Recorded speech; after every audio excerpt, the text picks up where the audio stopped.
The construction site at dawn was Marcus Kane's sanctuary, just him, his tools, and the honest work of building homes for other people's dreams. For 3 years he'd shown up before sunrise, hard hat pulled low, speaking only when necessary. The other workers knew better than to ask about the faded wedding ring he still wore, or why he lived alone in the half-finished house he'd been building when his world collapsed. Marcus had perfected the art of building walls, both literal and emotional. He constructed beautiful homes where families would laugh, fight, and love, then returned each night to his own hollow shell. "I build houses, not families," he'd mutter whenever someone suggested he needed more than work to fill his days. But that Tuesday morning, as he mixed concrete in his driveway, a yellow moving truck pulled up next door.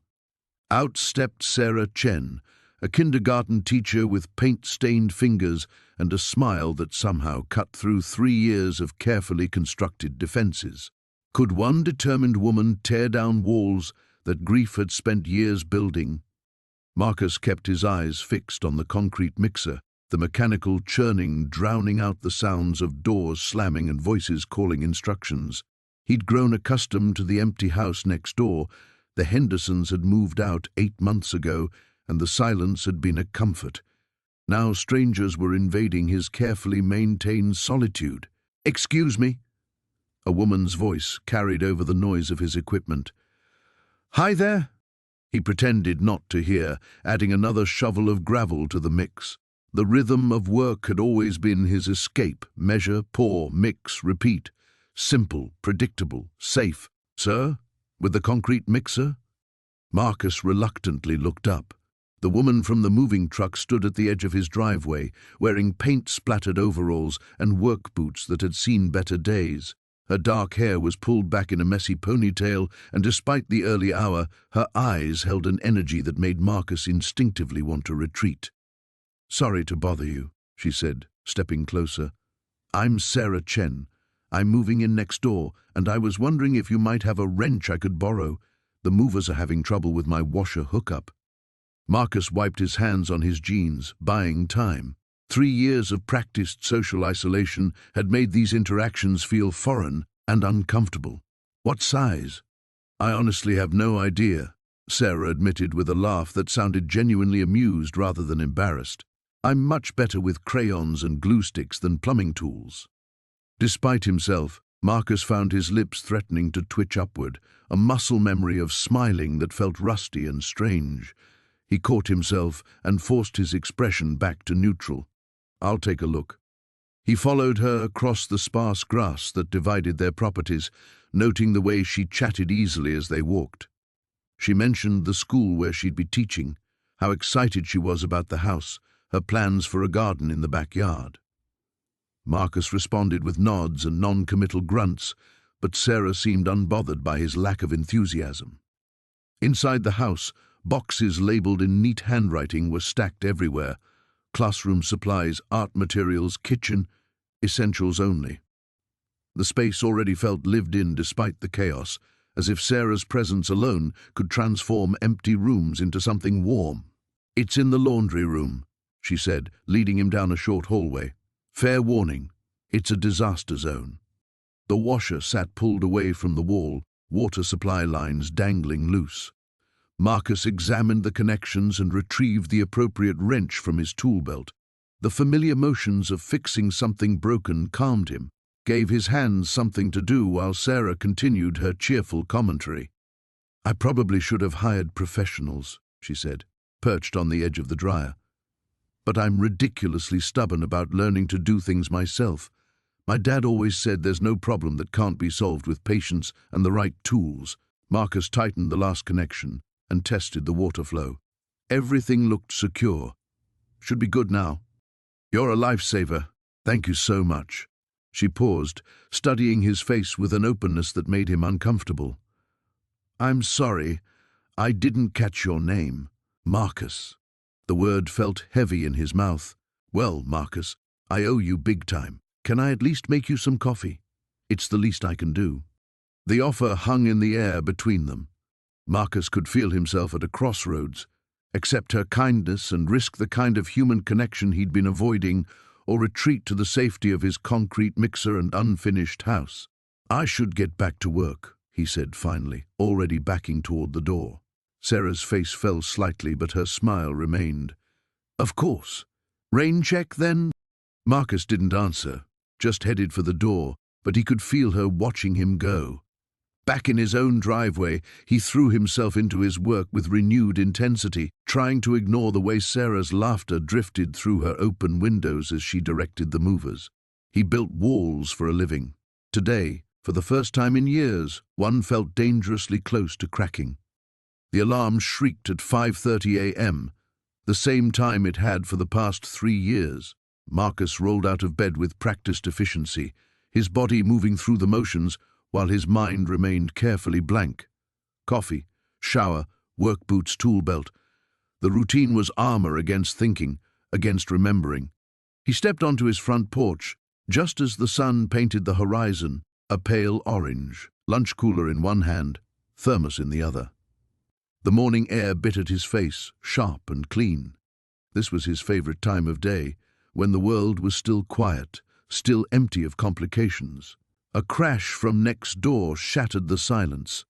Marcus froze on his steps, watching as boxes tumbled from the back of a small moving truck parked in the driveway of the house that had sat empty for 8 months.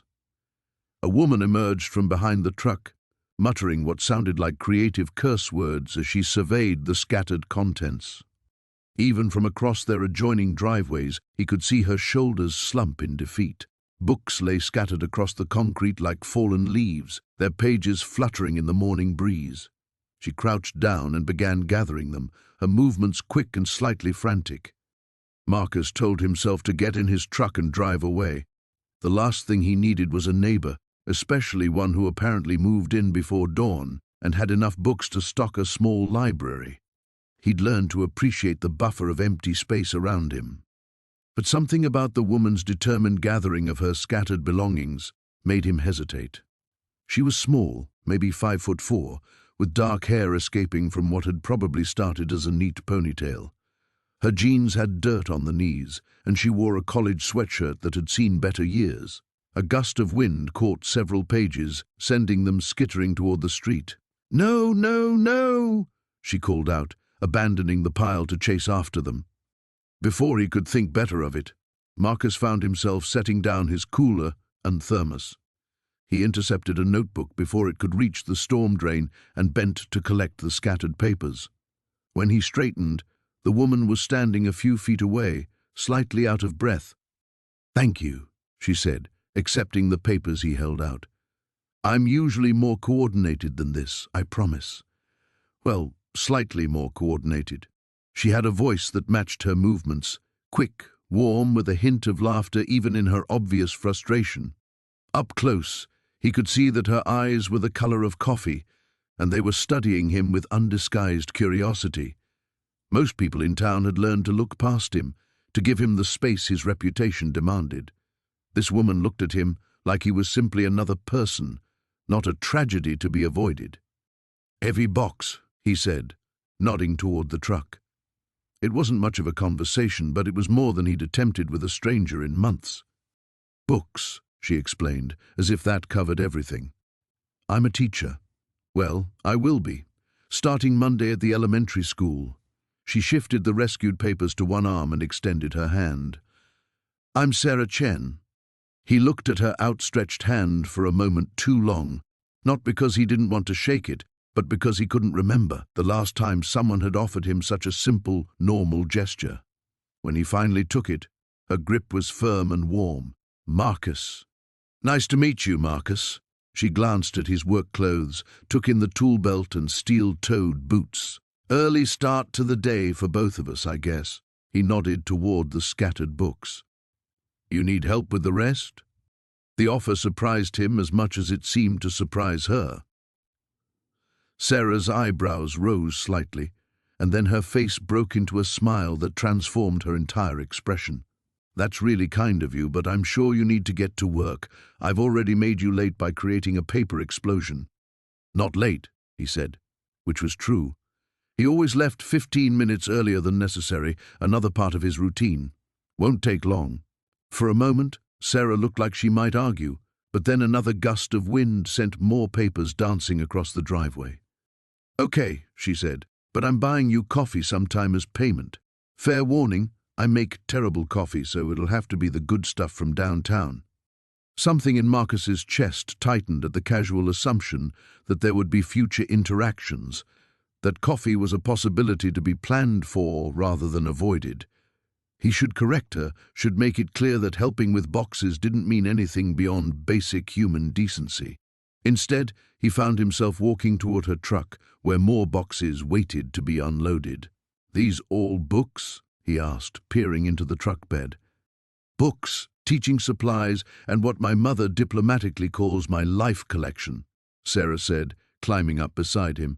"Apparently I have commitment issues when it comes to throwing things away."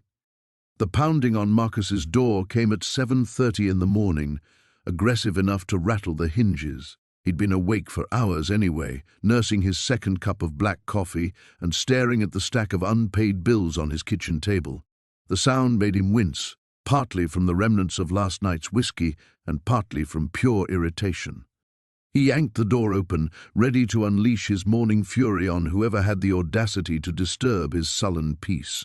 Instead, he found himself face to face with his new neighbor, holding what appeared to be a casserole dish and wearing the most aggressively cheerful smile he'd ever encountered. "Good morning," she chirped, as if 7:30 on a Saturday was a perfectly reasonable time for social calls. "I'm Sarah Chen from next door. I brought you breakfast." Marcus blinked, his brain struggling to process this assault of morning enthusiasm. She was smaller than he'd realized when he'd glimpsed her moving boxes barely reaching his shoulder, with dark hair pulled back in a messy bun, and wearing paint-splattered overalls that suggested she'd been up for hours doing something productive while he wallowed.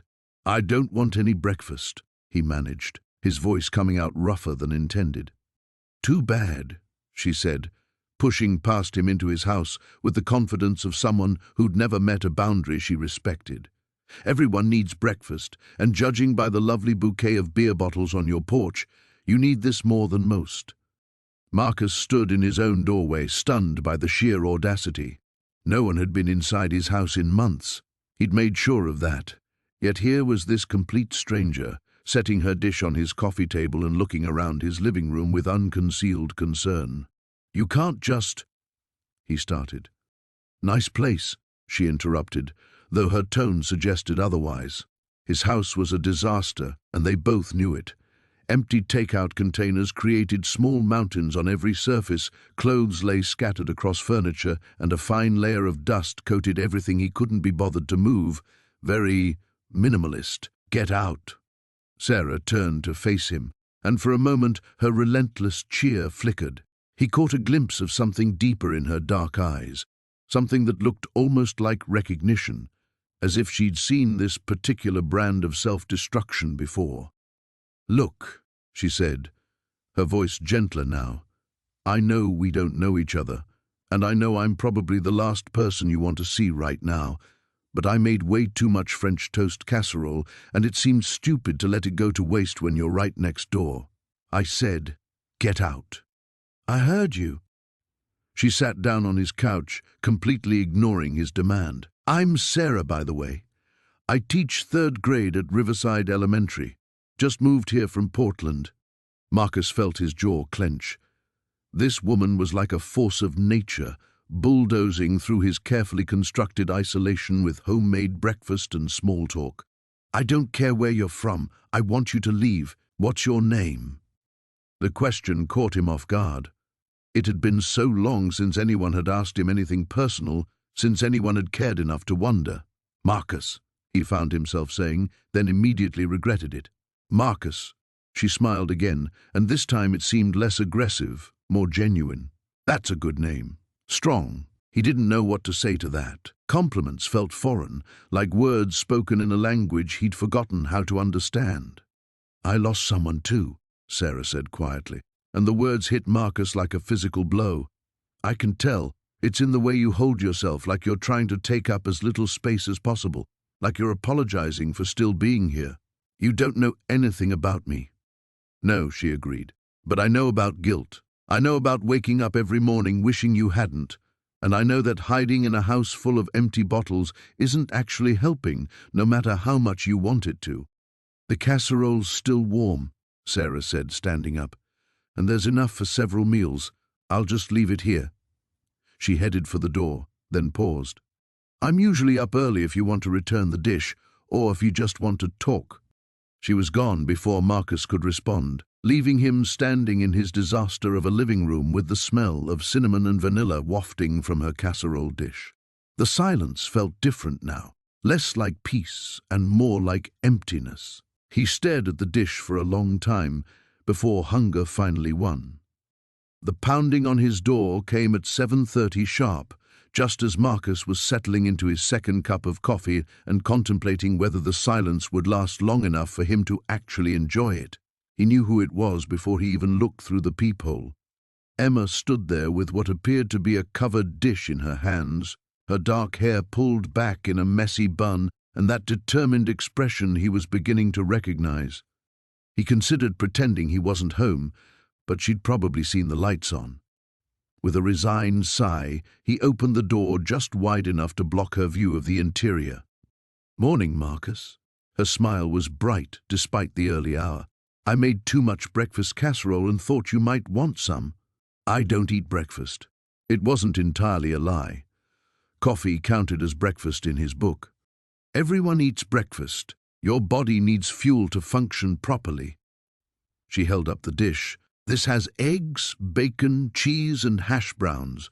It's basically everything you'd eat anyway, just combined." The smell hit him then, rich and savory, and his stomach betrayed him with an audible growl. Emma's smile widened. 5 minutes, he said, accepting the dish. "Then you go back to your side of the property line. Deal." He stepped aside reluctantly, and she breezed past him into his kitchen.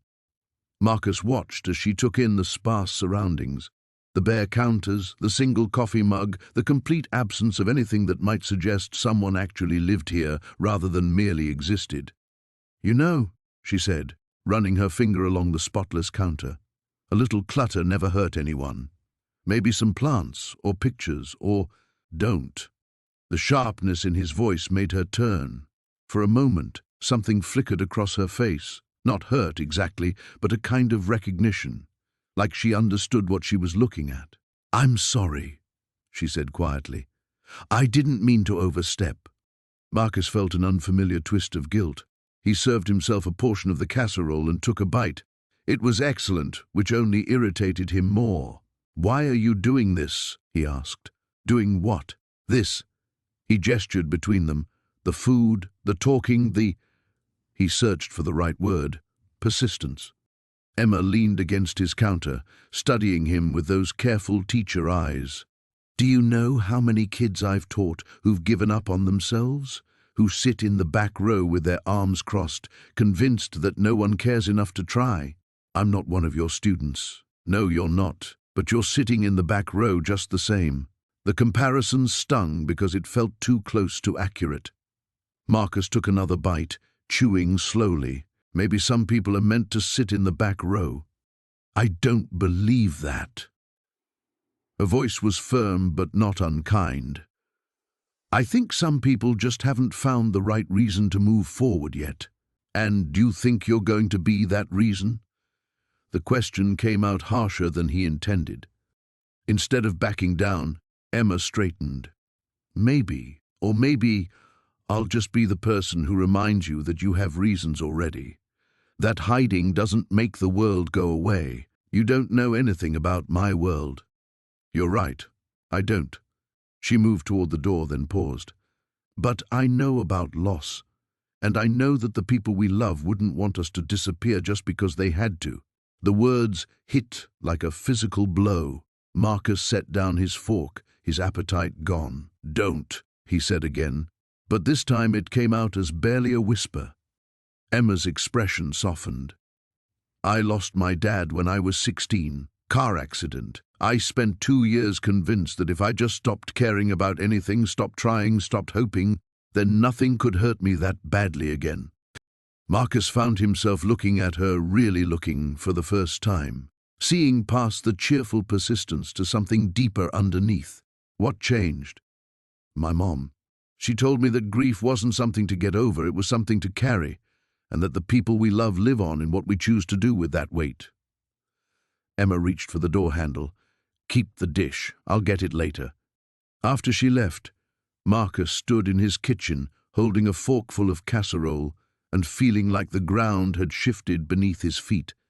The silence he'd been craving felt different now, less like peace and more like emptiness. He looked around his sterile kitchen, seeing it through Emma's eyes. No pictures, no life, no evidence that this was a home rather than a waiting room. For the first time in 3 years, the emptiness bothered him. He finished the casserole standing at his sink, looking out the window toward Emma's house, where warm light spilled from her kitchen window, and he could see her moving around inside, fully present in her own life. The rain hammered against Jake's windows like an unwelcome visitor demanding entry. He sat in his kitchen, nursing his 3rd cup of coffee and staring at the stack of blueprints spread across the table. The Peterson job was falling behind schedule, and the weather wasn't helping. Neither was his inability to concentrate. Every few minutes, his eyes drifted to the window facing Emma's house. Her car wasn't in the driveway, hadn't been since yesterday morning. He told himself he wasn't keeping track, but the lie felt hollow even to him. The doorbell rang, cutting through the steady drumming of rain. Jake's jaw tightened.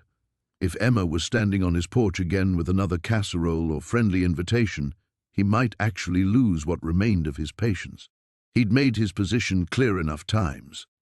But when he yanked open the door, a small figure stood hunched under a dripping umbrella. A kid, maybe 7 or 8, with dark hair plastered to his forehead and eyes that seemed too old for his face. "You, Jake?" the boy asked, rain dripping from his jacket. "Who's asking? My mom says you fix things." The kid's voice wavered slightly. She stuck. Jake looked past the boy toward the street, where a beat-up sedan sat half-pulled into his driveway, steam rising from under the hood. Through the rain-streaked windshield, he could make out a woman's silhouette. "Car troubles, not really my—" "Please," the word came out small and desperate. "We don't got nowhere else to go." Something in the kid's tone cut through Jake's defenses. He grabbed his jacket from the hook by the door and followed the boy into the rain. The woman behind the wheel was maybe 30, with tired eyes and work-worn hands gripping the steering wheel. She rolled down the window as Jake approached. "I'm sorry," she said immediately. "Danny shouldn't have bothered you. The engine just started smoking and I didn't know what else to do." Jake popped the hood, already knowing what he'd find. The radiator had given up completely, coolant pooling beneath the car and mixing with the rainwater. He walked back to the driver's side window. "When's the last time you had this thing serviced?" The woman's cheeks flushed. We've been meaning to, but—" "Mom works 2 jobs, Danny piped up from beside the car. "She don't got time for car stuff." Jake studied the woman's face. The exhaustion etched in the lines around her eyes, the way her shoulders sagged with more than just the weight of the current crisis. He recognized the look, the constant struggle to keep everything together when the world kept finding new ways to fall apart. "You can't drive this anywhere," he said finally. "Radiator's shot. You'll seize the engine if you try." The woman's face crumpled slightly before she caught herself. "Okay. Thank you for looking." "Come on, Danny." "Where are you going?" Jake asked as she started to get out of the car. "Bus stop's about 6 blocks. We'll figure it out." Jake looked at the kid, who was trying hard to look brave despite the rain soaking through his thin jacket. Something twisted in his chest, an old instinct he'd thought was buried for good. "Get back in the car," he said. "What?" "Both of you. I'll drive you wherever you need to go." The woman shook her head. "We can't ask you to—" "You're not asking. I'm offering." Jake was already walking toward his truck. "Leave the car. We'll deal with it later." He should have left as soon as they were safely inside. Should have driven straight home and forgotten about the whole thing. Instead, he found himself thinking about radiator parts and labor costs, about a kid walking 6 blocks in the rain because his mother's car had finally given up. His phone buzzed. A text from an unknown number. "Thank you again. Sarah gave me your number. If there's anything we can do to pay you back for the ride." Sarah's friend who borrowed her phone. Jake stared at the message for a long moment, then typed back, "Bring the car to Morrison's Auto tomorrow. Tell them Jake Reeves sent you. They'll give you a fair price." He hit send before he could change his mind, then sat in his truck for another few minutes, watching the rain streak down his windshield, and wondering when exactly he'd started caring about strangers' problems again. The rain had been falling for 3 days straight, turning the construction site into a muddy mess that made every task twice as difficult. Marcus wiped his face with the back of his glove, leaving a streak of dirt across his cheek as he watched the water pool around the foundation they'd been trying to pour all week. The weather matched his mood perfectly, grey, relentless, and unforgiving. "We're calling it," shouted Tony, the site foreman, his voice barely audible over the drumming rain on the metal scaffolding. "Nobody's getting anything done in this soup." Marcus nodded and began packing up his tools, each movement mechanical and practiced. Early dismissal meant he'd be home before 3, something that would have thrilled him months ago. Now it just meant more time alone with his thoughts, more hours to fill before he could justify going to bed and starting the cycle over again. The drive home was treacherous, his truck's wipers fighting a losing battle against the downpour. By the time he pulled into his driveway, water had seeped through his work boots and his jacket clung to him like a second skin. All he wanted was a hot shower and a cold beer, in that exact order. She was soaked to the bone, her usually neat hair plastered to her head, and she was losing the battle against both the wind and the unwieldy plastic sheeting. As he watched, a particularly strong gust tore the tarp from her hands entirely, sending it sailing across her front yard like a wayward ghost. Marcus stood there for a moment, rain streaming down his face, telling himself it wasn't his problem. She was probably just being overly cautious anyway. But then he saw her shoulders slump in defeat and something twisted in his chest. He remembered that feeling, the weight of trying to handle everything alone when the world seemed determined to knock you down.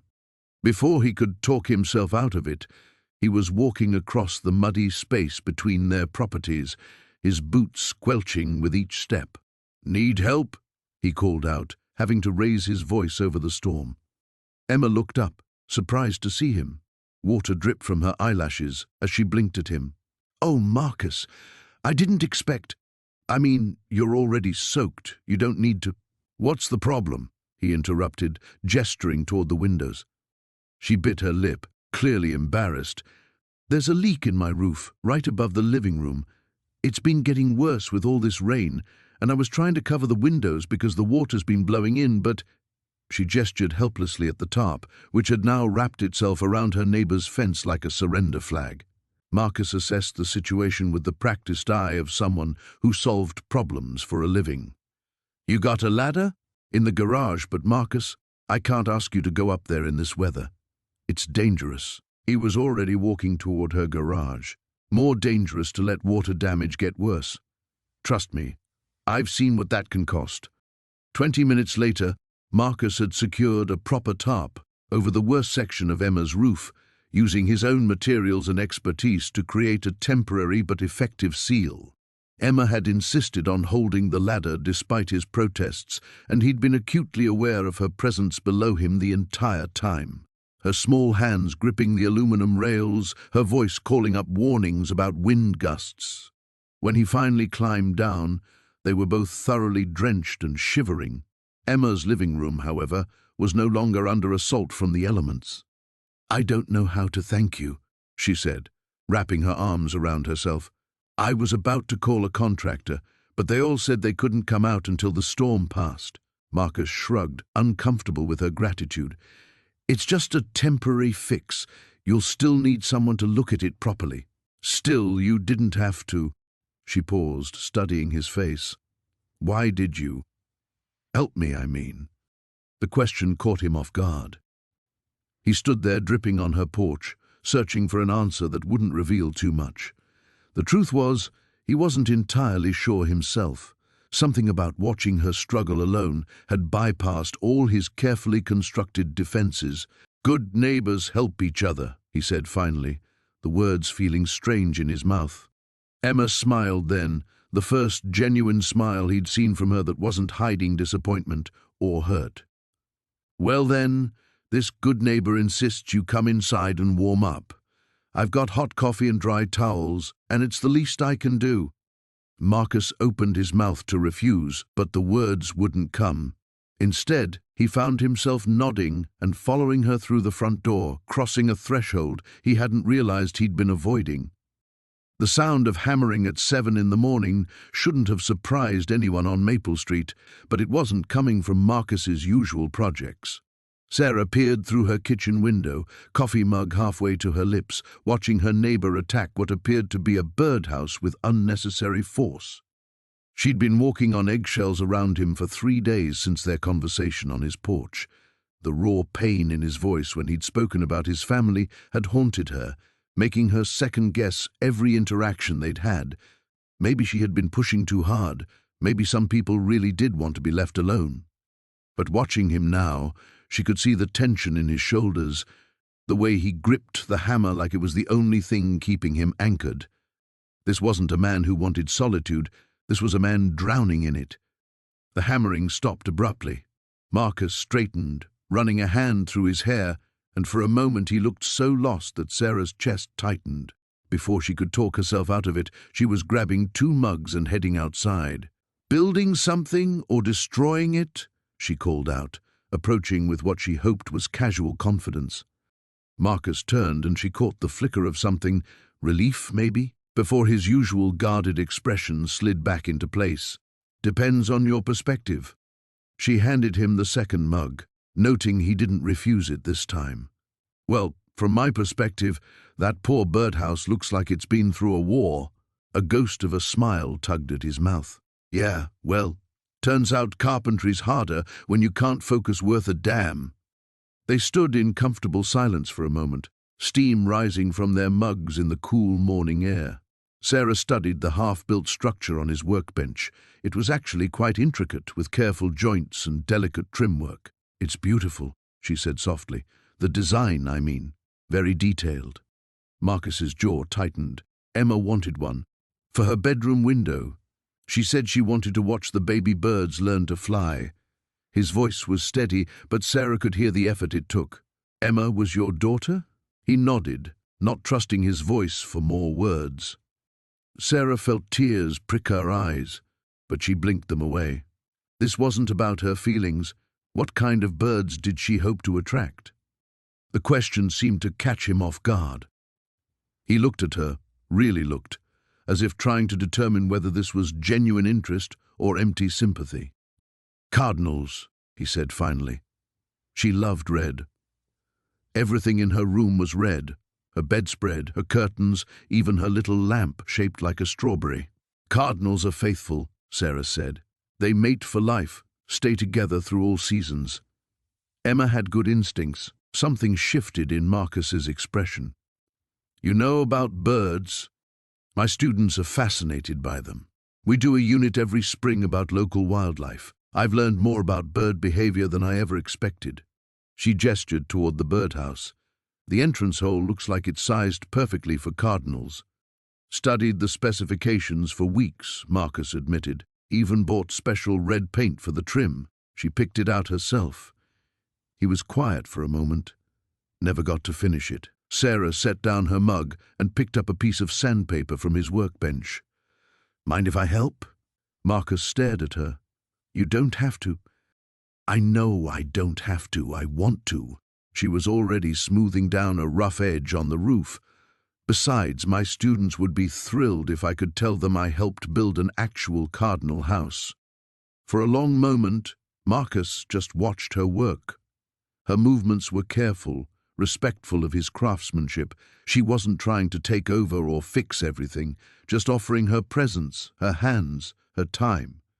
"The entrance needs to be sanded smooth," he said quietly, picking up another piece of sandpaper. "Sharp edges can hurt their wings." They worked together as the morning progressed, talking occasionally about technique or measurements, but mostly just sharing the quiet rhythm of creation. Sarah found herself stealing glances at Marcus, noting how his shoulders gradually relaxed, how his movements became less aggressive and more purposeful. When they finally stepped back to admire their progress, the birdhouse looked transformed.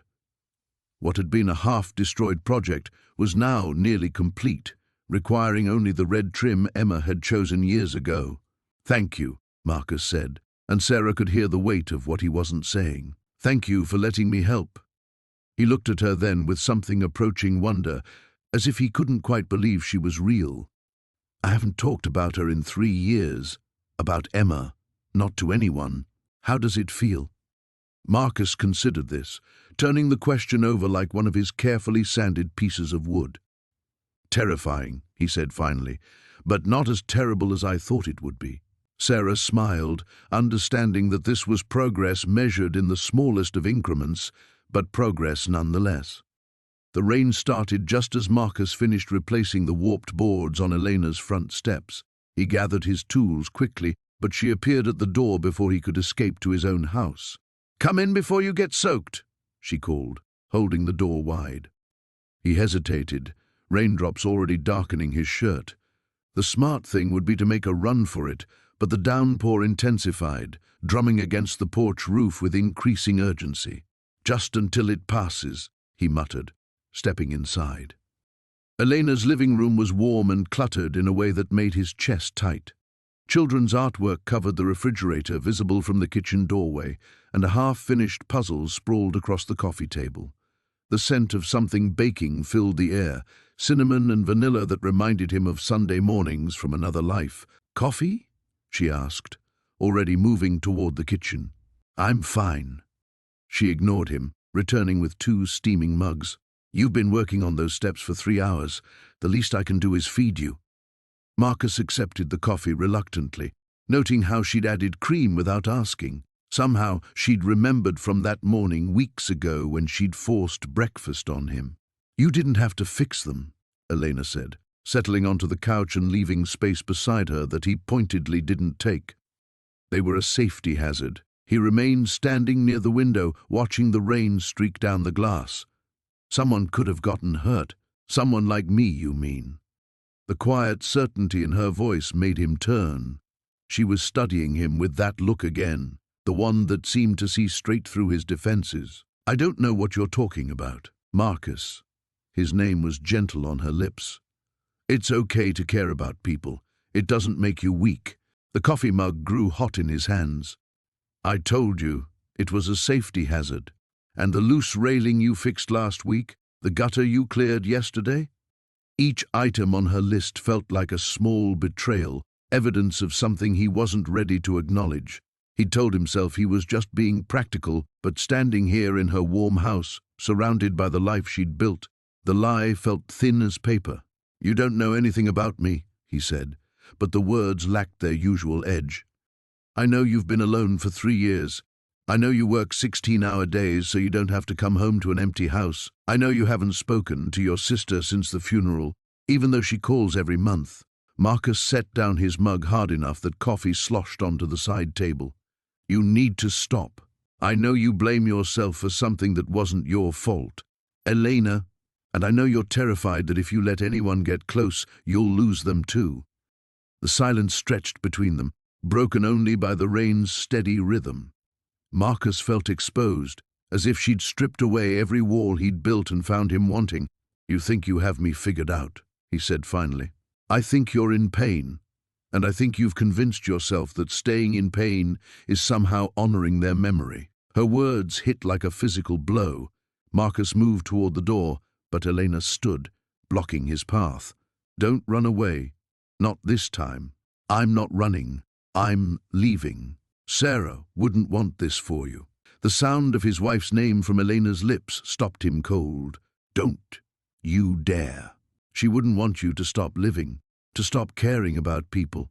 You didn't know her." The words came out raw, scraped from somewhere deep and wounded. "No, but I know you. The real you, under all that anger. The man who fixes his neighbor's steps because he can't bear the thought of her getting hurt.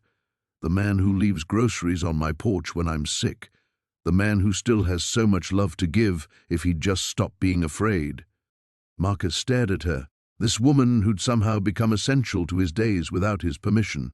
She was close enough that he could see the gold flecks in her brown eyes, could smell the faint vanilla scent of her shampoo. "I can't," he whispered. "You can. You're already doing it."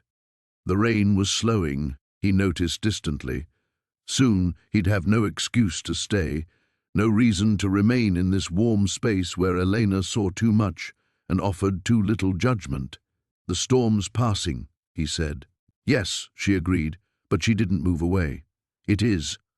They stood there in the growing quiet, and Marcus felt something shifting inside his chest, a loosening of the tight knot he'd carried for 3 years. It should have terrified him. Instead, for the first time in longer than he could remember, he felt like he could breathe. The rain drummed against Marcus's trailer roof like impatient fingers, each drop echoing the restlessness that had plagued him for days. He sat at his small kitchen table, staring at the half-empty coffee mug that had gone cold hours ago. Through the window, he could see Elena's house, warm light spilling from her windows into the grey afternoon. 3 days had passed since their dinner, since that moment when she'd almost kissed him, and he'd pulled away like a coward. The memory replayed endlessly in his mind, the hurt that flickered across her face before she'd smiled and pretended nothing had happened. She'd been polite when they'd said goodnight, but something had shifted between them, and Marcus couldn't shake the feeling that he'd broken something precious. A knock at his door interrupted his brooding. Marcus's heart jumped, hoping it might be Elena, but when he opened it, he found a delivery driver holding a large box. "Marcus Chen?" "Yeah." Marcus signed for the package, confused. He wasn't expecting anything. Back inside, he examined the return address. It was from Sarah's sister, Janet, in Portland. His stomach clenched. He hadn't spoken to Janet in over a year, their relationship strained by grief and his withdrawal from everyone who reminded him of his former life. Inside the box, beneath layers of tissue paper, he found photo albums, Lily's favorite stuffed rabbit, and a small wooden jewelry box he'd made for Sarah during their first year of marriage. At the bottom was a letter in Janet's careful handwriting. "Marcus, I've been holding on to these for you, waiting for the right time. I think that time is now. Sarah would want you to have them, and she'd want you to be happy. I heard from Mom that you might be doing better. I hope that's true. Love, Janet." Marcus's hands trembled as he opened the first photo album. There was Sarah, radiant in her wedding dress, laughing at something he'd said just before the photographer snapped the picture. Page after page of memories flooded back, holidays, vacations, quiet Sunday mornings, and Lily, his beautiful daughter, growing from a wrinkled newborn to a giggling 4-year-old with Sarah's eyes and his stubborn chin. The tears came without warning, years of suppressed grief pouring out in jagged sobs that shook his entire body. He'd worked so hard to forget, to numb the pain, that he'd almost lost them completely. But here they were, alive in these photographs, reminding him of the love that had once filled his world. He cried until he was empty, until the storm inside him finally quieted. As the rain continued its steady rhythm, Marcus carefully turned each page, allowing himself to remember not just the loss, but the joy that had preceded it. Sarah's terrible jokes that made him laugh despite himself. Lily's bedtime stories that grew more elaborate each night. The way his heart had felt so full he thought it might burst. For the first time in 5 years, remembering didn't feel like drowning. When evening came, Marcus found himself standing at Elena's door, the wooden jewelry box in his hands. She answered after the first knock, her expression cautious but hopeful. "Hi," he said, his voice rough from crying. "Hi." She stepped aside to let him in, her eyes taking in his red-rimmed eyes and the box he carried. They sat on her couch, and Marcus set the jewelry box on the coffee table between them. "I got some things today, from my sister-in-law, things that belonged to my wife and daughter." Elena waited, understanding that he needed to find his own words. Her name was Sarah, my wife, and my daughter was Lily. The names felt strange on his tongue after so long, but right somehow. They died in a car accident 5 years ago. A drunk driver ran a red light. Marcus. Elena's voice was soft, full of compassion but not pity. Somehow she knew exactly the right tone. I've been so angry for so long, he continued. At God, at the world, at myself for not being with them that day. I thought if I just stayed numb, if I didn't let anyone get close, it wouldn't hurt anymore.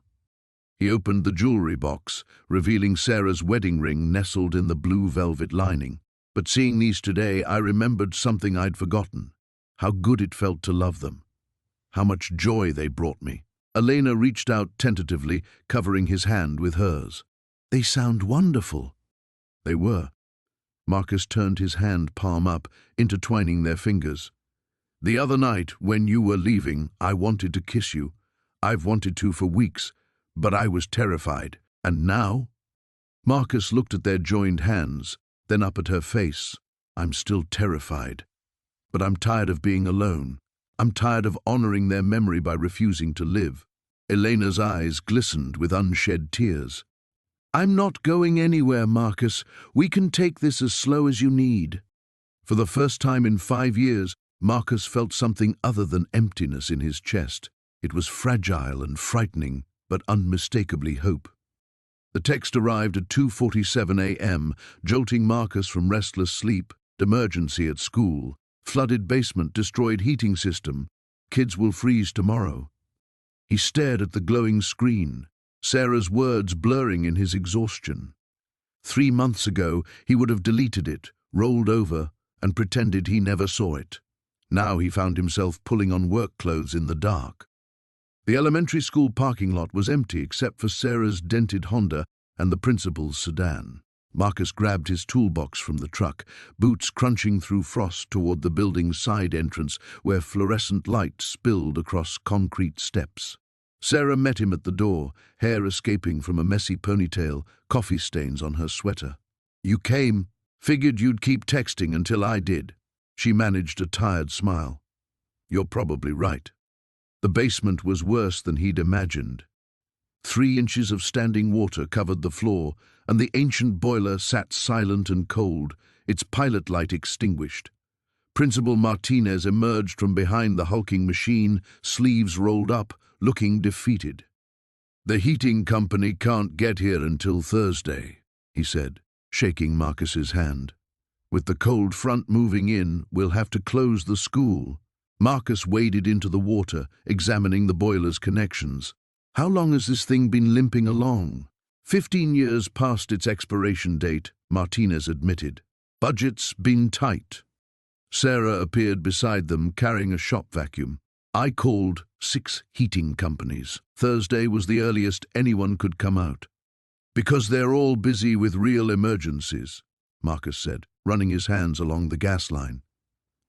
This isn't exactly rocket science, though. He spent the next hour assessing the damage while Sarah and Martinez worked to pump out the water. The boiler itself was salvageable, but the electrical connections were shot, and the pilot assembly needed complete replacement. I can fix this, Marcus announced, emerging from behind the unit. But I'll need parts, and the supply stores don't open until 7. Sarah checked her watch. School starts at 8:15. Then we'll have to move fast. Martinez looked skeptical. Are you licensed for this kind of work? I'm licensed for everything that matters in construction. Plumbing, electrical, HVAC. 23 years in the business. Something shifted in Sarah's expression as she watched him work, methodical and confident in a way she'd never seen. This wasn't the broken man who'd been hiding next door for 2 years. This was someone who knew exactly what he was doing. By 6 a.m., they'd cleared the water and dried the electrical connections. Marcus had compiled a parts list and was heading to the supply store when Sarah caught his arm. Why are you doing this? The question hung between them in the damp basement air. Marcus could have given her a dozen deflecting answers, but exhaustion had worn down his defenses. Because those kids don't deserve to suffer, because the adults in their lives can't figure things out. Is that what happened to Emma? A name, spoken aloud, hit him like a physical blow. Sarah's eyes widened, realizing she'd crossed a line, but Marcus found himself talking instead of walking away. Emma was 7. She loved school more than anything. Used to make me pack her lunch the night before because she was so excited. His voice roughened. The day they died, she'd gotten a gold star for her reading. Couldn't wait to show me. Sarah's hand found his arm. Marcus. The heating went out in her classroom that winter. Old building, just like this one. She caught pneumonia, was sick for weeks. I kept thinking, if I'd known how to fix it, if I'd been there. He stopped, shaking his head. Doesn't matter now. It does matter. You're here now. The supply store run took 45 minutes. Marcus worked in focused silence while Sarah directed arriving teachers to classrooms, explaining the situation. By 7:30, he had the pilot relit and the system cycling through its startup sequence. The first blast of warm air through the vents brought cheers from the teachers gathered in the hallway. Martinez pumped Marcus's hand enthusiastically, already talking about hiring him for other repairs. But Marcus barely heard him. He was watching Sarah direct traffic in the hallway, organizing teachers and checking on classroom temperatures, her whole being focused on making sure everything was perfect for the kids who would arrive soon. She caught him staring and smiled, the kind of radiant expression that made something inside his chest crack open wider. "The kids are going to be warm today because of you," she said when the chaos settled. "They're going to learn something because of you," he replied. The first school buses were pulling into the parking lot as they walked to their cars. Marcus had intended to go home, shower, and pretend this night had never happened. Instead, he found himself lingering beside Sarah's Honda. "Thank you," she said simply. "Don't make this into something it's not." But even as he said it, Marcus knew it was too late. Something had already changed. The rain drummed against the hospital windows as Marcus sat rigid in the plastic chair, his hands clenched so tightly his knuckles had gone white. The antiseptic smell burned his nostrils, dragging him back to another hospital, another waiting room, another night when everything fell apart. Sarah had been in surgery for 3 hours. 3 hours of him staring at the same motivational poster on the wall, watching nurses shuffle past, listening to the steady beep of machines from rooms he couldn't see into. The doctor had said something about internal bleeding, something about her spleen, but the words had blurred together into white noise the moment Marcus saw her crumpled bicycle and the blood on the asphalt. "Mr. Chen?" A nurse approached, her voice gentle. "Are you family?" The question hit him like a physical blow. Was he? What exactly was Sarah to him? They weren't married, weren't even officially together. They were just two broken people who had somehow started putting each other back together. Marcus's voice cracked. "I'm all she has." The nurse nodded with understanding. "The surgery went well. Dr. Martinez will be out shortly to speak with you." Relief flooded through him so suddenly his legs nearly gave out. He sank back into the chair, pressing his palms against his eyes as the weight of the last few hours crashed down on him. When he'd gotten the call from the EMT who'd found his number in Sarah's phone, the world had tilted sideways. Not again. He couldn't lose someone again. But sitting here now, waiting to see her face, he realized something had shifted. The fear hadn't consumed him the way it had before. Instead of shutting down, instead of running, he'd stayed. He'd called in favors to get updates, had paced these halls like a caged animal, had refused to leave even when the nurses suggested he go home and rest. Marcus? He looked up to find Dr. Martinez approaching, still in surgical scrubs. The woman looked tired, but wore a reassuring smile. "She's going to be fine," the doctor said, and Marcus felt something inside his chest unclench. "We repaired the damage to her spleen, and while she has a concussion, there's no sign of serious brain injury. She's lucky, a few inches in either direction, and we'd be having a very different conversation. Can I see her?" "She's still groggy from the anesthesia, but yes. Room 314. Marcus took the stairs 2 at a time, his heart hammering against his ribs. When he reached her room, he paused in the doorway. Sarah lay propped up against white pillows, her face pale but peaceful. A bandage covered a cut on her forehead, and her left arm was in a sling, but she was alive. She was whole. "You look terrible," she murmured, without opening her eyes. Despite everything, Marcus found himself smiling. "You're one to talk. You look like you got hit by a truck. Close. Sedan." Sarah's eyes fluttered open, finding his. "You stayed." It wasn't a question, but Marcus nodded anyway. "Where else would I be?" Something passed between them in that moment, an understanding that went deeper than words. Sarah shifted carefully, wincing, and patted the edge of the bed. Marcus hesitated for only a second before sitting down, taking her uninjured hand in both of his. "I was so scared," he admitted, the words falling out before he could stop them. "When they called, when I saw the ambulance, I thought I was going to lose you before I ever really had you." Sarah squeezed his fingers weakly. "You have me, Marcus. You've had me for weeks now, even if you've been too stubborn to admit it." He brought her hand to his lips, pressing a gentle kiss to her knuckles. "I love you," he said, the words raw and honest and terrifying. "I love you, and it scares the hell out of me, but I can't pretend anymore that this is just friendship or convenience or whatever I've been telling myself." Tears gathered in Sarah's eyes. "I love you too. I've been waiting for you to catch up." They sat in comfortable silence as the rain continued its steady rhythm against the windows.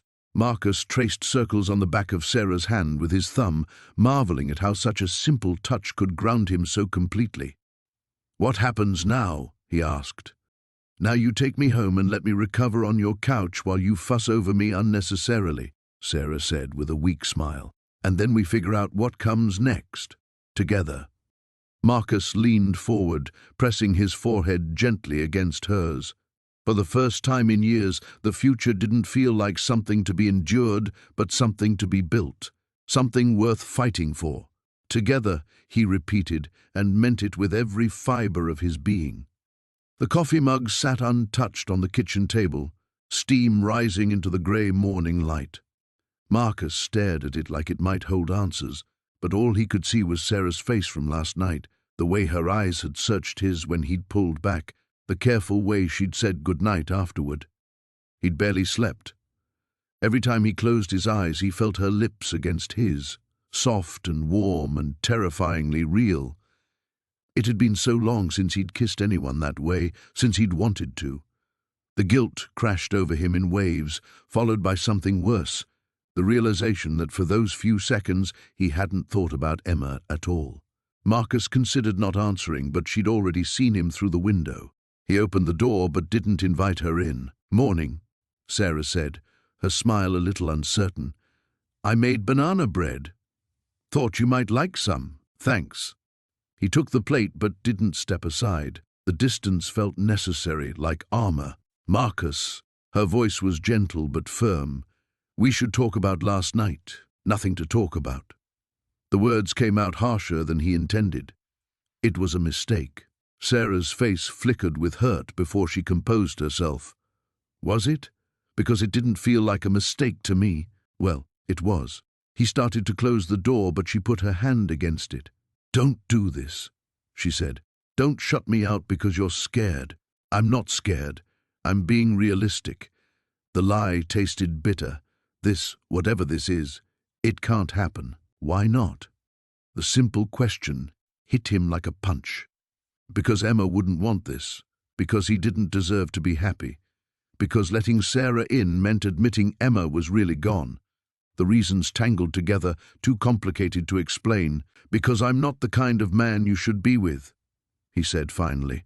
Sarah stepped closer, close enough that he could smell her perfume. "Shouldn't I be the one to decide that?" Marcus backed away, putting the kitchen table between them. "You don't understand. I've got too much baggage, too much..." "Too much what? Pain? Grief? You think that makes you unworthy of love?" The word hung between them like a challenge. Love. Was that what this was becoming? "Sarah, listen to me." His voice cracked. "Everyone I've ever loved, I've lost. My parents, Emma, Lily, everyone. I won't do that to you. I won't let you get close just to what? Die? Sarah's voice rose. Marcus, that's not how life works. You can't protect people by pushing them away. You can't protect yourself that way either. Yes, I can. He was shouting now, months of buried emotions spilling out. I've been doing it for 3 years, and it works just fine. Does it? Because from where I'm standing, you look miserable. You're not living, Marcus. You're just existing. The truth of it hit him like a physical blow. She was right, and he hated her for it. Maybe that's all I deserve, he said quietly. Sarah walked around the table, ignoring his retreat. Emma wouldn't want this for you. She wouldn't want you to stop living because she couldn't. Don't. The word came out as a growl. Don't talk about my wife. Someone needs to. You're so busy honoring her memory by being miserable that you've forgotten she loved you. She would want you to be happy. Marcus felt something break inside his chest. You don't know what she'd want. I know she wouldn't want you to spend the rest of your life alone, punishing yourself for something that wasn't your fault. It was my fault. The words exploded out of him. I was supposed to be with them that day.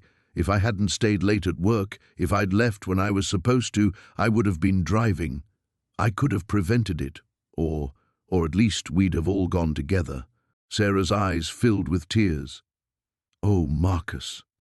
So don't tell me it wasn't my fault, because it was. And don't tell me I deserve to be happy, because I don't. They're dead because of me. The silence stretched between them, heavy and painful. Sarah reached for him, but he stepped back. I think you should go, he said. For a moment she looked like she might fight him. Then her shoulders sagged in defeat. I can't make you let me in, Marcus, but I'm not giving up on you. When you're ready to stop punishing yourself, I'll be here. She left without another word, and Marcus sank into his chair, burying his face in his hands. The banana bread sat on the counter, filling the kitchen with the scent of cinnamon and sweetness, a reminder of everything he'd just thrown away. The coffee shop buzzed with afternoon energy, but Jake barely noticed the chatter around him as he stared at the divorce papers spread across the small wooden table.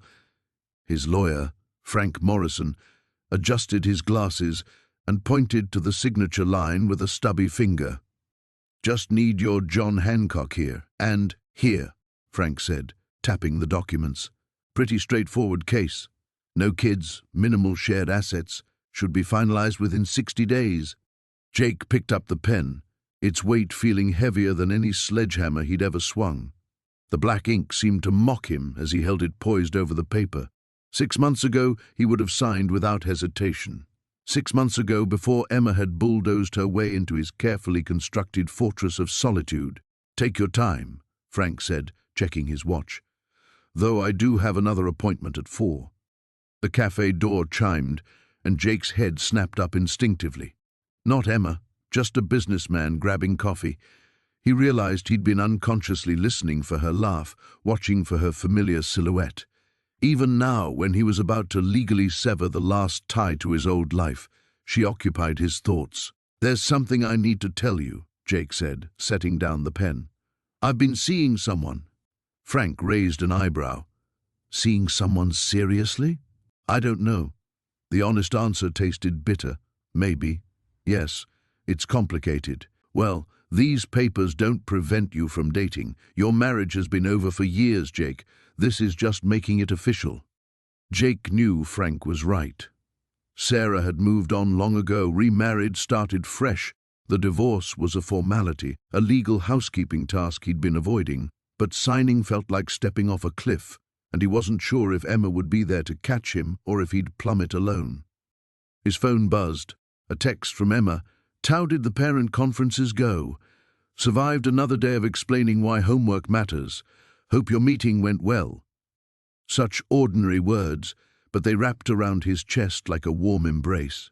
This was what Emma offered, not just passion or companionship, but the simple comfort of someone caring about his day. Someone who wanted to share the mundane moments that made up a life. Jake? Frank's voice cut through his reverie. Sorry. Jake picked up the pen again, then set it down. Can I ask you something?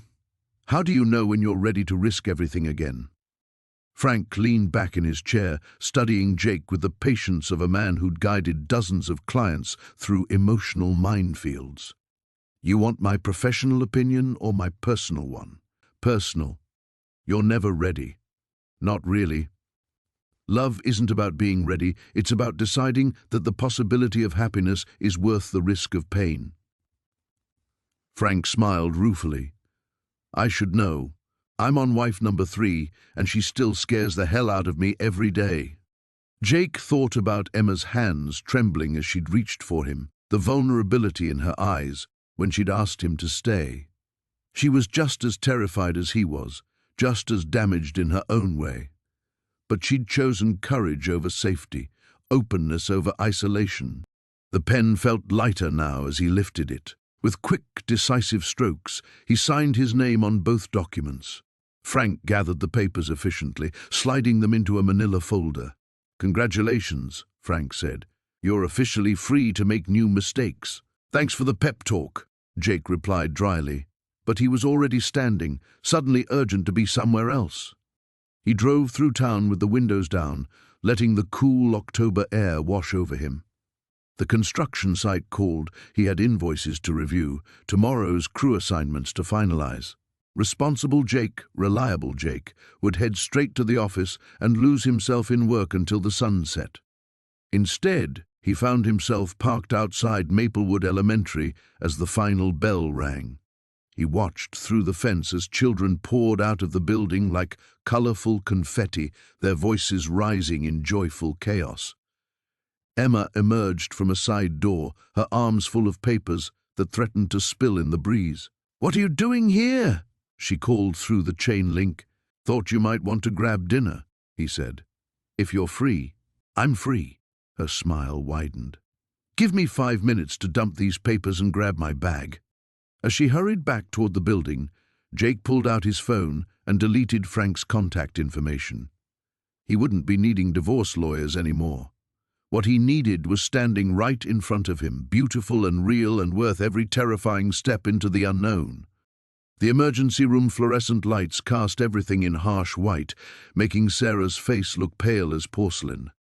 Marcus sat rigid in the plastic chair beside her bed, his calloused hands clenched so tightly his knuckles had gone white.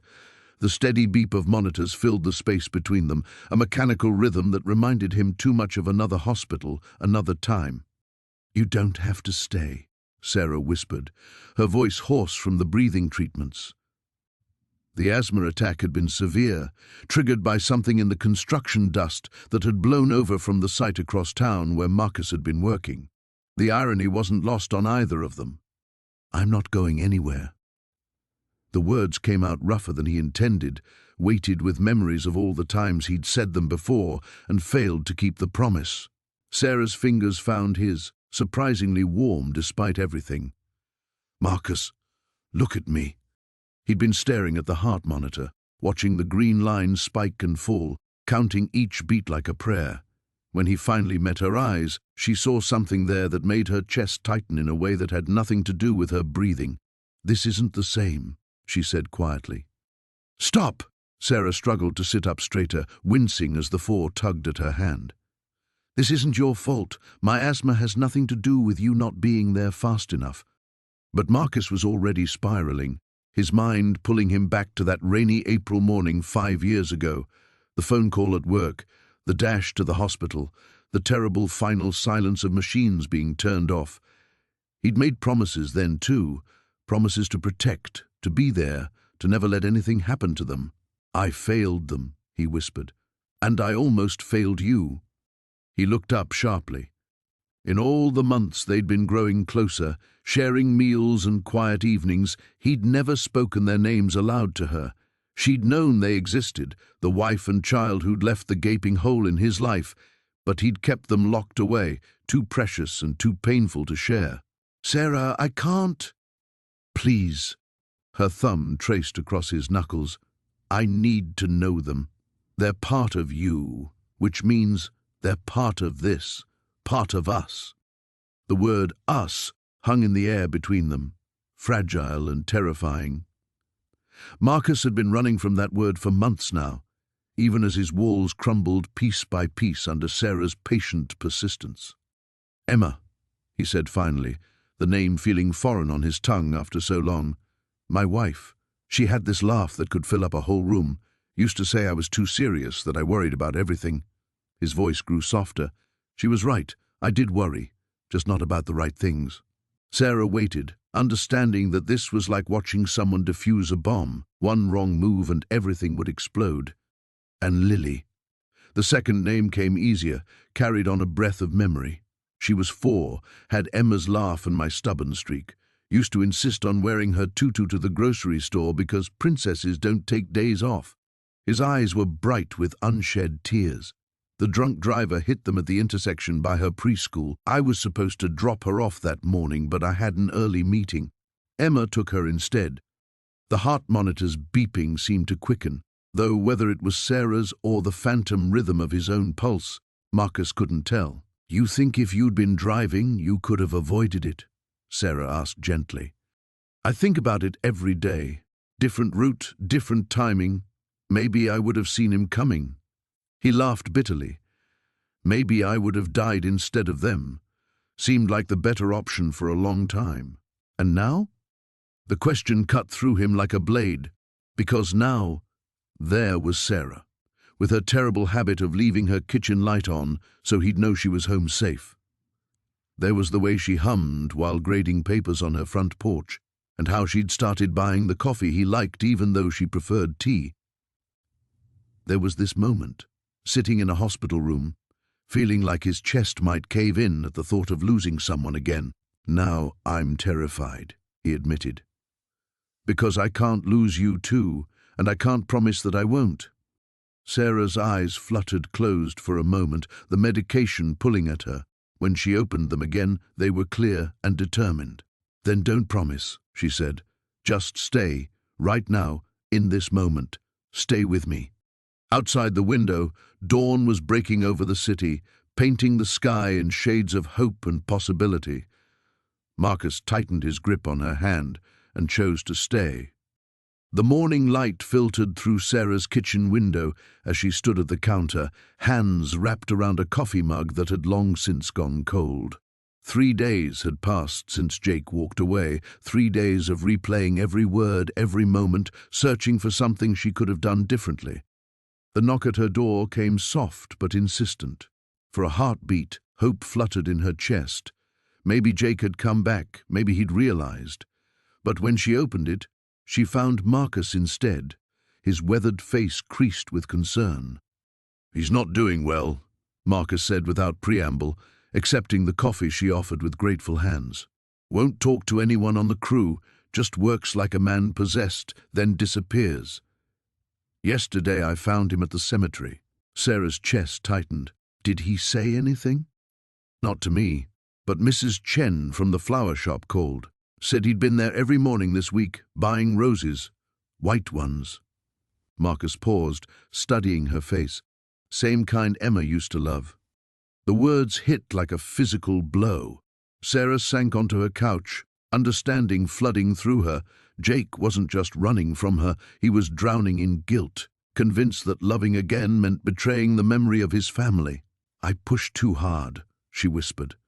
"I thought if I just showed him it was okay to feel again." "You gave him something beautiful," Marcus interrupted firmly. "Don't you doubt that for a second. But Jake's carrying more weight than most men could bear. He thinks happiness is a luxury he doesn't deserve." That afternoon, Sarah found herself walking familiar paths through Riverside Cemetery, following instinct more than direction. She found Jake kneeling beside 2 headstones, his broad shoulders curved inward like he was trying to make himself smaller against the weight of his grief. Fresh white roses lay against the granite, and his voice carried on the autumn breeze, low, broken, filled with a pain that made her heart ache. "I don't know what I'm supposed to do," he was saying. "I promised I'd never forget you, never stop loving you. But she makes me feel—" His voice cracked. "God, Em, she makes me feel alive again, and I hate myself for it." Sarah stayed hidden behind an old oak tree, tears streaming down her face. as Jake's whispered confessions painted the full picture of his torment. She deserves better than a broken man who flinches every time happiness gets too close. What if I lose her too? What if loving her means I'm destined to destroy everything good in my life? His head dropped into his hands. I can't survive losing someone again. I won't. The raw vulnerability in his voice shattered something inside Sarah. This wasn't about her not being enough. This was about a man so terrified of loss that he'd rather choose loneliness than risk his heart again. She waited until he left before approaching the graves herself. Emma Sullivan, beloved wife and mother. Timothy Sullivan, aged 3, taken too soon. The dates told the story, a winter accident that had stolen Jake's entire world in a single moment. I love him, she whispered to the stone. I know that probably hurts to hear, but I need you to know I'm not trying to replace you. I just want to help him find his way back to living. The wind rustled through the trees, and Sarah could almost imagine it was an answer, a blessing, a sign that love wasn't meant to be hoarded but shared, even when it came wrapped in fear and uncertainty. That evening, she made a decision that terrified her more than any she'd ever made. Instead of going to Jake's house, instead of trying to convince him with words he wasn't ready to hear, she simply began living her own life with quiet determination. She loved him by giving him space to breathe, to think, to find his own way back to the light. On the third night, she saw him standing at his window, silhouetted against the darkness, watching her read beneath her porch light. Their eyes met across the distance, and for a moment, time suspended itself between them. Sarah lifted her hand, not quite a wave, not quite a gesture of surrender, but something that held all her love and patience, and hope for what they could be if he ever found the courage to try again.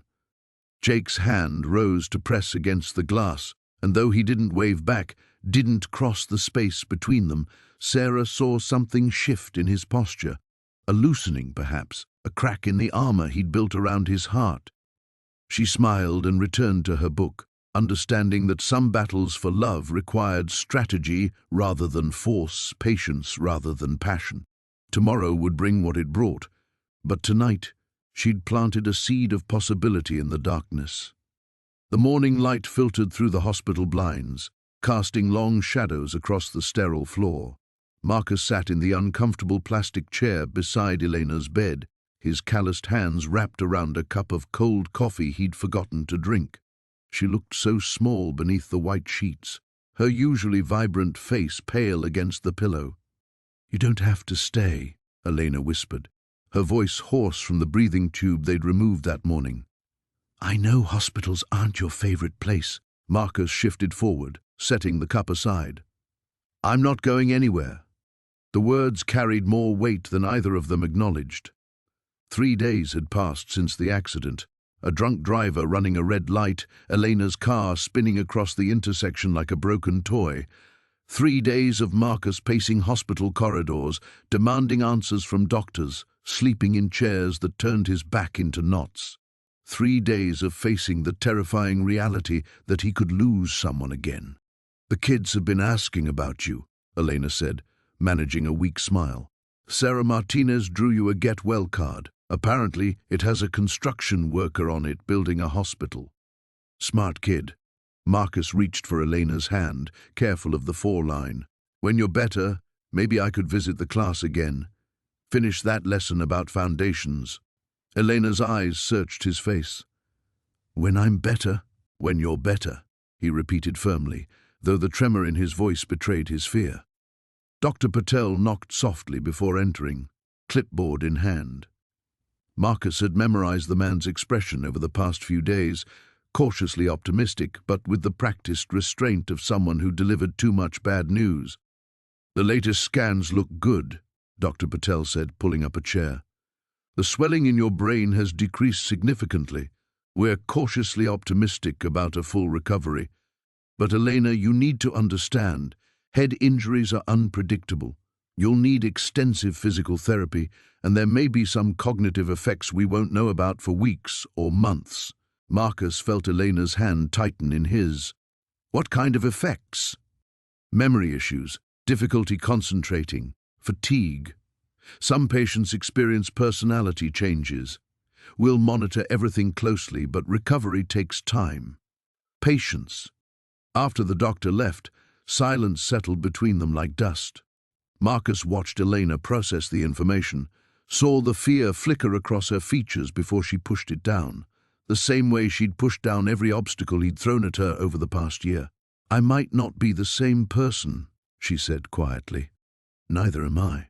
Marcus lifted their joined hands, pressing his lips to her knuckles. "You changed me, Elena. From that first day when you brought me those damn cookies and wouldn't take no for an answer. You saw something in me I thought died 5 years ago." Tears gathered in Elena's eyes. "Marcus, I love you." The words tumbled out rough and unpolished, like everything else about him. "I fought it, tried to push you away, convinced myself I didn't deserve this. But sitting here, thinking I might lose you—" He swallowed hard. "I can't pretend anymore. I can't hide behind grief and guilt. I love you, and I want to build something with you, whatever that looks like." Elena's tears spilled over, tracking down her cheeks. "I love you too. I have since that day you fixed my porch steps and pretended you were just being neighborly." Marcus laughed, surprising himself. "Neighborly, right. We'll figure this out," Elena said, her voice growing stronger. "Whatever comes next, we'll handle it together." A soft knock interrupted them. Marcus turned to see a familiar figure in the doorway, James, his old foreman, holding a small bouquet of grocery store flowers and looking deeply uncomfortable in the hospital setting. "Hope I'm not interrupting," James said awkwardly. "The crew wanted me to check in, see how Elena's doing." "She's going to be fine," Marcus said, the certainty in his voice surprising him. "Elena, this is James. James, Elena." "The teacher," James said, his weathered face breaking into a grin. "Marcus talks about you constantly on site, drives the guys crazy." "I do not," Marcus protested, but Elena was smiling now, the first real smile he'd seen since the accident. "Oh, he absolutely does," James continued, warming to the topic. "Elena this, Elena that. Elena thinks we should donate to the school fundraiser. Elena says I need to eat more vegetables. You've got him wrapped around your finger, ma'am." Elena squeezed Marcus's hand. "Good thing I like him back." As James settled into another chair, sharing stories from the construction site, Marcus felt something shift inside his chest. Not the loosening of grief he'd experienced before, but something new. Something that felt like hope rebuilding itself, brick by careful brick, on a foundation strong enough to last. Outside the window, the city hummed with life, and Marcus finally believed he deserved to be part of it again. The morning light filtered through the kitchen window as Marcus poured coffee into 2 mugs, his hands steadier than they'd been in months. Sarah sat at the small table, grading papers while stealing glances at him, and he found himself wondering how this had become so natural, this quiet domesticity that once would have sent him running. "The Henderson boy finally turned in his essay," she said, holding up a crumpled paper. 3 weeks late, but he wrote about his grandfather's woodworking shop. It's actually quite good." Marcus carried her mug over, letting his fingers brush hers as she took it. Maybe he just needed the right subject. Maybe. She smiled up at him, and something in her expression made him pause. There was a nervousness there, a careful quality that hadn't been present in weeks. "Marcus, I need to tell you something." The familiar spike of panic hit his chest, but he forced himself to remain still. "What is it?" Marcus felt the world tilt slightly. That's good. Great opportunity." "It is." Her voice was careful, watching his face, but it would mean moving. The commute from here would be over an hour each way. The kitchen suddenly felt too small, the walls pressing in. Marcus turned toward the window, gripping the edge of the counter. This was it, the moment he'd been waiting for without realizing it, the inevitable end that proved he'd been right all along about not letting people get close. "When do you start?" he asked, his voice steady despite the chaos in his chest. "Marcus."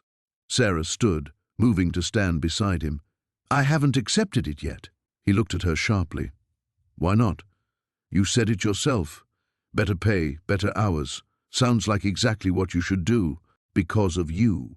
The words hung between them, simple and devastating. Because of this. Because leaving would mean... Would mean what? The old defenses rose up, familiar and harsh. Sarah, you can't make life decisions based on some guy next door. We've been clear about what this is. Her face went very still. Have we? Because I thought we'd moved past, pretending this doesn't matter. Marcus felt himself retreating, even as part of him screamed to stop. It matters, but not enough to derail your career. You'd resent me eventually, and then where would we be? You don't get to decide what I'll resent. Her voice carried an edge now, teacher sharp. And you don't get to make this choice for me. I'm not making anything for you. I'm being realistic. He turned away, but she caught his arm. The accuracy of it hit like a physical blow. Maybe I am. Maybe that's the smart thing to do. Smart? Sarah's laugh was bitter. Marcus, I've watched you come back to life these past months. I've seen you remember who you are underneath all that grief and guilt. And now you want to throw that away because I got a job offer? People leave, Sarah. The words came out harder than he intended. They die, they move away, they find better opportunities. That's what people do. Some people. She stepped closer, her voice gentling. But not all people, not me, if you give me a reason to stay. The simple honesty of it broke something open in his chest. Marcus closed his eyes, feeling the weight of 3 years of careful isolation warring with the terrifying hope she offered. I can't ask you to give up that opportunity. I'm not asking you to ask. I'm telling you what I want. Sarah's hand found his cheek, turning his face toward hers. But I need to know you want it too. Really want it. Not just the convenient parts when it's easy. Marcus looked at her. Really looked. At the determination in her eyes, the love she'd never quite said but showed him every day. At the future she was offering if he was brave enough to take it. I want it, he whispered, the admission scraping his throat raw. God help me, Sarah. I want it so much it terrifies me. Then fight for it. Her thumb traced along his cheekbone. Fight for us. Don't let fear win again. He thought of Elena, of the promises they'd made and lost. But he also thought of the man he'd been before grief hollowed him out, and the man Sarah had helped him remember he could be. What if I disappoint you? What if I'm not enough? What if you are? She smiled through the tears gathering in her eyes. What if we're enough together? Marcus pulled her close, burying his face in her hair, breathing in the scent of her shampoo and the faint chalk dust that always clung to her clothes. For the first time in 3 years, the future felt like something other than an endurance test. The morning sun filtered through the gauze curtains Sarah had hung in what used to be his stark living room, casting gentle patterns across the hardwood floor Jake had finally gotten around to refinishing. He stood in the doorway, coffee mug in hand, watching her grade papers at the kitchen table that now bore fresh flowers from her garden. Their garden, he supposed, since he'd helped plant half of it. "You're staring," she said, without looking up from the stack of essays, a smile playing at the corners of her mouth. "Maybe I am." He crossed to the table and set his mug down beside hers. 2 mugs, not 1. Such a simple thing, but it still caught him off guard sometimes. "What's the verdict on today's batch of literary masterpieces?" Tommy Hernandez wrote about his grandfather's immigration story, and I think I cried 3 times reading it. She looked up at him, eyes bright with the passion she brought to everything. "These kids, Jake, they have so much to say if someone just listens." He'd learned to listen too over these months. To her stories about difficult students who just needed patience, about small victories that meant everything, about dreams she had for expanding the after-school program. He'd even found himself volunteering to help build new bookshelves for her classroom, earning suspicious looks from other teachers who wondered what had happened to the gruff man who used to grunt his way through parent-teacher conferences he'd never attended. The phone rang, interrupting his thoughts. Sarah reached for it automatically.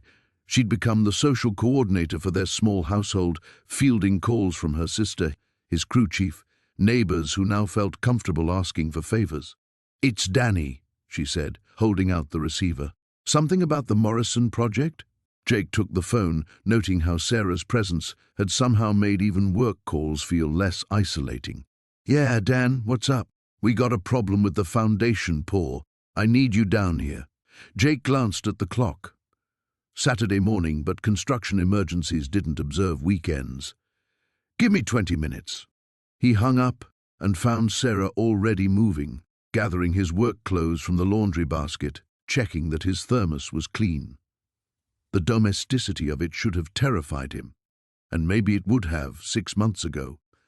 Now it felt like coming home to something he'd thought was lost forever. Foundation issues? She asked, handing him his jacket. Sounds like it. Could be all day. He paused at the door, struck by a sudden memory of another morning, another goodbye. The old panic tried to surface. What if something happened? What if he lost her too? But Sarah seemed to sense his shift in mood. Hey, she stepped closer, straightening his collar with gentle hands. I'll be here when you get back. Probably still grading papers, possibly covered in flour because I'm determined to master your mother's bread recipe. The tightness in his chest eased. She never wrote it down, you know. It was all feel and instinct. Then I'll keep trying until I feel it too. Her fingers lingered against his chest, over his heart. Some things are worth the trial and error. He kissed her then, still amazed that he could, that she welcomed it, that love had somehow found its way back into his carefully guarded life. When they broke apart, he rested his forehead against hers. I used to think letting people in was too dangerous, he said quietly. That caring meant setting yourself up for loss. And now? He considered the question seriously, looking around the kitchen that had become the heart of something new and precious. Now I think the real danger is in shutting yourself off from the possibility of finding something beautiful. Sarah's smile lit up her entire face. Go fix your foundation, Jake Reeves. I'll be here working on mine. He left with her laughter following him out the door. And for the first time in years, Jake Reeves drove to a job site thinking not about what he was leaving behind, but about what waited for him at home.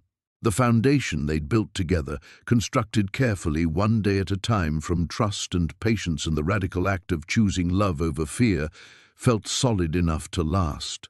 Some structures, he'd learned, were worth the risk of building,